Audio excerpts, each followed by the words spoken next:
ఈ మధుపదం YouTube channel వీడియోని subscribe చేసి గంట గుర్తును నొక్కి ఆల్ని సెలెక్ట్ చేసి ప్రతిరోజు యూట్యూబ్ ఓపెన్ చేసి అడుగున ఉన్న సబ్స్క్రిప్షన్ బటన్ నొక్కితే అన్ని లేటెస్ట్ వీడియోలు చూడవచ్చు.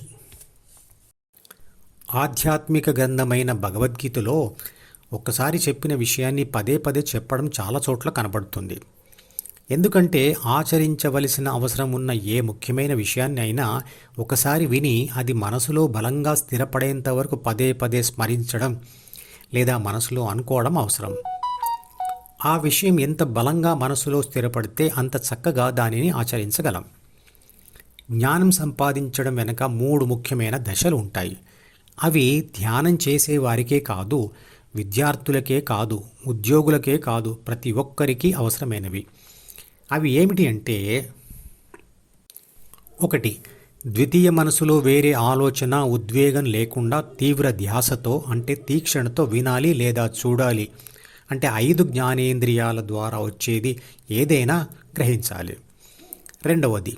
అలా గ్రహించిన దాన్ని మనసా సతతం స్మరణీయం అంటే దానిని పదే పదే అనుకోవాలి, దానిని అన్ని కోణాలలో పరిశీలించాలి మరియు విశ్లేషించాలి.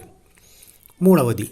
అలా మనసులో దాచుకున్న దానిని ఎప్పుడైనా అవసరమైనప్పుడు వెలికి తీయాలి అంటే జ్ఞాపకం తెచ్చుకోవాలి. అందుకోసం ఒత్తిడి, ఉద్వేగాలు లేకుండా మనసులో వెతకాలి. అలా గుర్తు తెచ్చుకొని మనసులో పదే పదే అనుకోలేకపోతే ఆడియో లేదా వీడియో రికార్డ్ చేసి ఆ విషయాన్నే పదే పదే వినాలి లేదా చూడాలి, లేదా టెక్స్ట్ బుక్ ఉంటే పదే పదే చదవాలి. భగవద్గీత పదే పదే చదివే అంత ఆసక్తి ఉన్న గ్రంథం కాదు కాబట్టి మనం పదే పదే చదవలేమని భగవద్గీతలో చాలా చోట్ల ముఖ్యమైన విషయాన్ని పదే పదే చెప్పడం జరిగింది. అందువల్ల ఆ పుస్తకం ఒకేసారి విన్నా లేదా చదివినా అది పదే పదే మననం చేసినట్లు అవుతుంది కదా. విద్యార్థులు కూడా క్లాసులో చెప్పిన విషయాన్ని అక్కడ విని మర్చిపోవడమే కాకుండా ఇంటికి వచ్చిన తర్వాత పుస్తకాలను మళ్ళీ మళ్ళీ చదవడం, విశ్లేషించడం మరియు నిజ జీవితంలో దానిని ఉపయోగించడం వల్ల ఆ విషయము మనస్సులో స్థిరంగా ఉండిపోతుంది. ధ్యాస తీవ్రత ఏర్పడడం కోసం ధ్యానంలో ఒకే పదాన్ని లేదా దేవుడి పేరుని కానీ పదే పదే జపించడం జరుగుతుంది. అలవాటు అయిన తర్వాత ఆ నామజపం దానంతట అదే జరుగుతూనే ఉంటుంది. ఇంటి దగ్గర పరీక్షించి చూడండి. ఏదో ఒక పనిని మీరు రోజు ఒకే సమయానికి ఒకే విధంగా చేస్తూ పోతే కొంతకాలానికి అది అలవాటుగా మారిన తర్వాత మనం ధ్యాస పెట్టకుండానే దానంతట అదే జరిగిపోతూ ఉంటుంది. డ్రైవింగ్ మరియు ఈత కొట్టడం లాంటివి కూడా అలాగే జరుగుతాయి.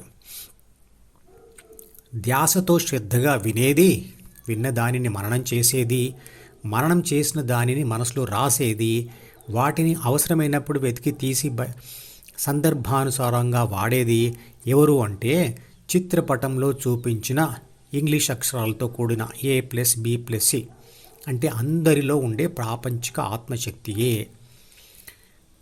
ఈ A+B+C చేసే 7 పనుల గురించి ఇదివరకే తెలుసుకున్నాం. పరమాత్మ లేదా విశ్వశక్తి వల్ల ప్రాణశక్తి లేదా ఆత్మశక్తి ఉద్భవించాయి అని తెలుసుకున్నాం కదా. అందరూ తమను తాము సూచించుకోవడానికి నేను అనే పదమే వాడతారు.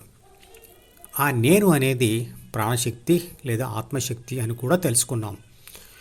అదే ప్రాణశక్తి పక్షుల్లో, పశువులలో, చెట్లలో, క్రిమి కీటకాదులలో కూడా ఉంటుంది.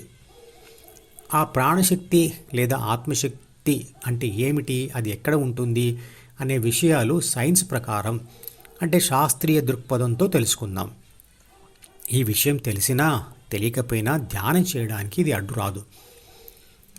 ప్రాణశక్తి లేదా ఆత్మశక్తి అనేది ఒక రసాయన శక్తి.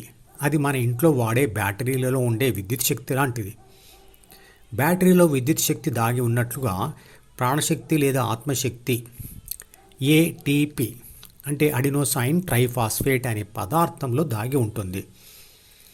ఎలాగైతే బ్యాటరీ సెల్ ఫోన్లో పెట్టి స్విచ్ ఆన్ చేయగానే కరెంటు ప్రవహిస్తుందో అలాగే ఇంతకుముందు చెప్పిన పదార్థం నీటి కణమును కలవడం వల్ల ప్రాణశక్తి లేదా ఆత్మశక్తి బయటకు వస్తుంది. శరీరం ప్రపంచ పదార్థాలతో నిర్మించబడింది. ప్రపంచ పదార్థాల అనుభవాల సారంతో రాయబడిందే ద్వితీయ మనసు. తల్లి గర్భంలో ప్రవేశించిన జైగోట్ అంటే ప్రాథమిక కణంలో ప్రాణశక్తి, ప్రాథమిక మనసు మరియు శరీర పదార్థం కొంత ఉంటుంది. ప్రాణశక్తి సహాయంతో ఈ ప్రాథమిక కణం తనను తాను విభజించుకుంటూ అలా ఏర్పడిన కణాలతో శరీరంలోని అన్ని అవయవాలను నిర్మిస్తుంది.